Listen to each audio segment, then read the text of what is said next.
अलीगढ़ की जनता तैयार है ना अपने सवालों के साथ, हाँ या ना? तैयार है अलीगढ़ के लोग। और यहाँ मंच पर नेता मौजूद हैं, जल्दी से आपका परिचय कराते हैं। आप देख रहे हैं हमारे साथ बीजेपी की तरफ से कृष्णपाल सिंह जी मौजूद हैं, जिला अध्यक्ष बीजेपी के जमीरुल्लाह साहब, समाजवादी पार्टी के नेता हैं, पूर्व विधायक हैं, वो हमारे साथ जुड़ रहे हैं आज की चर्चा में। गौरंगदेव चौहान कांग्रेस के नेता हमारे साथ मौजूद हैं और बीएसपी की तरफ से पूर्व मेयर मोहम्मद फुरकान हमारे साथ यहाँ पर मंच पर मौजूद हैं। बहुत स्वागत, जरा जोरदार तालियां अपने नेताओं के लिए बजाइए। और सबसे पहले आपके पास आ रही हूँ, क्या हैट्रिक की तैयारी पूरी? 100%। आधार माननीय हमारे मोदी जी, यशस्वी प्रधानमंत्री जी के उनके विकास कार्यों पर लेकर के हमारी भारतीय जनता पार्टी के कार्यकर्ता घर घर जा रहे हैं और सभी को मालूम है मोदी जी के विकास कार्यों के बारे में कि मोदी जी ने राष्ट्र के लिए क्या किया। इसी को लेकर के हमारे सभी राष्ट्र निर्माण और विकास कार्य ऐसे कि ये तो हैट्रिक लगाने की तैयारी में। आप क्या कर रहे हैं? जनता तय करेगी, आने दीजिए, वक्त आने दीजिए। तो अगर विकास हो रहा है तो वो कह रहे हैं जनता तो उन्हीं के साथ जाएगी। अभी आप कहाँ से आई थी? गाड़ी से आई थी आप? शहर के अंदर देखा कितना विकास है?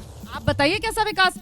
बहुत कम विकास है, विकास नहीं है, प्रचार ज्यादा है। विकास नहीं हो रहा है क्या? अलीगढ़ के लोगों आपके पास आऊंगी, विकास हो रहा है नहीं हो रहा है? कोई विकास नहीं हो रहा है।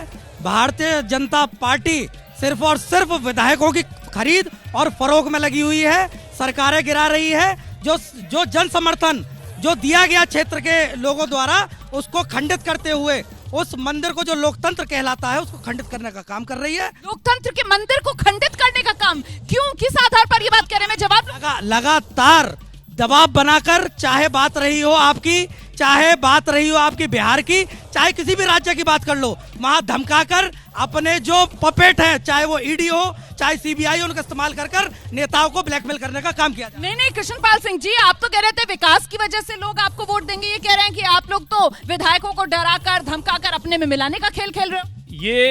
यही कह करके अभी तो ये भी कहेंगे कि आने वाले समय में हम जो मशीनों को हैक कर लेंगे।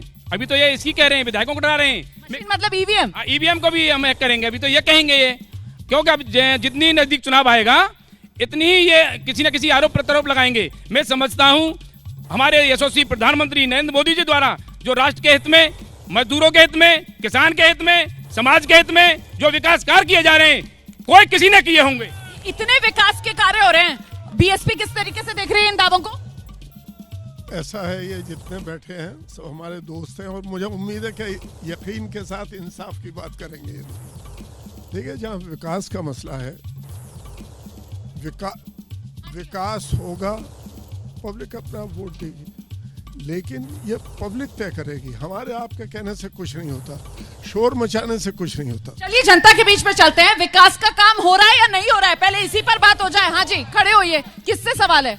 देखिए, मेरा जो है बीजेपी के पत्ता खड़े हुए हैं, उनसे एक सवाल है।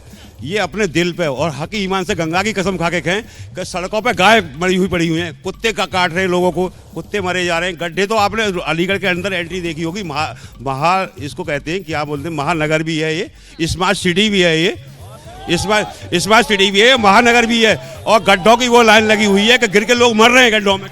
ऐसा बुरा हाल है क्या अलीगढ़ में? सड़कें तो खुदी हुई हैं सर, हम भी दिल्ली से आए हैं तो सड़कें तो खुदी हुई मिली।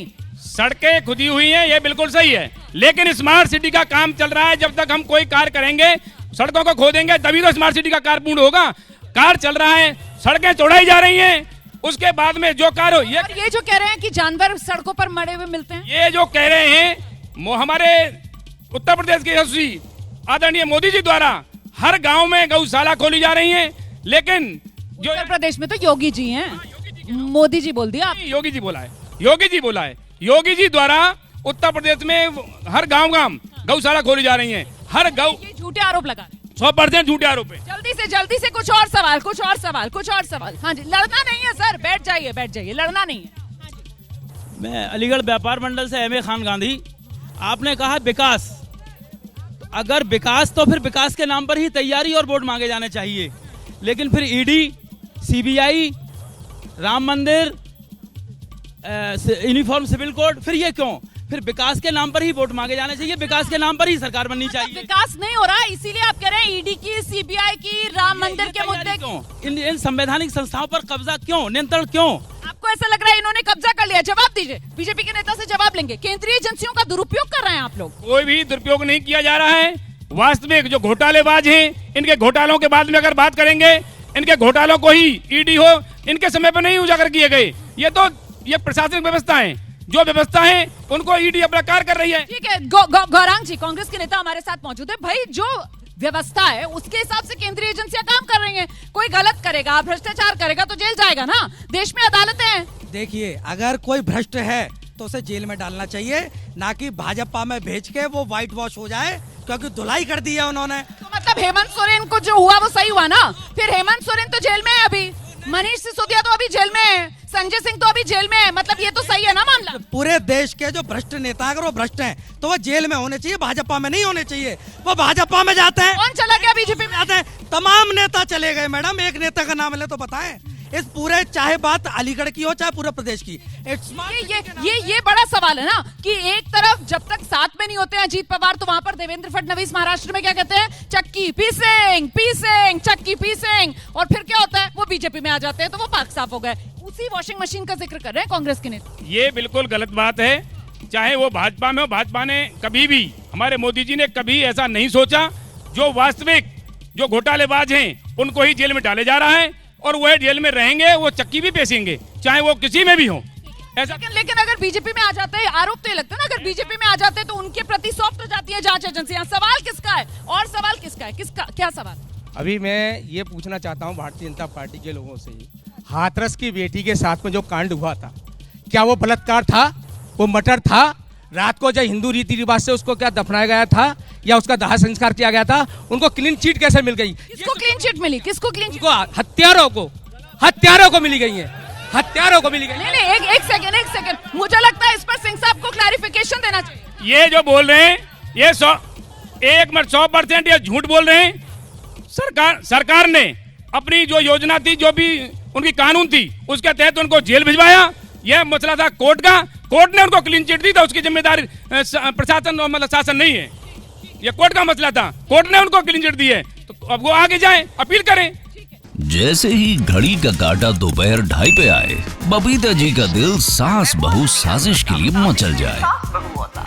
और ये है इनकी बहू, पूरे दिन ऑफिस की टेंशन हो जाए गॉन जब ये करें अपना फेवरेट शो फ्री टाइम पे ऑन। इनकी तरह आप भी देखिए अपना फेवरेट शो अपने टाइम पर, और डाउनलोड कीजिए एबीपी लाइव ऐप अपने स्मार्ट टीवी पर।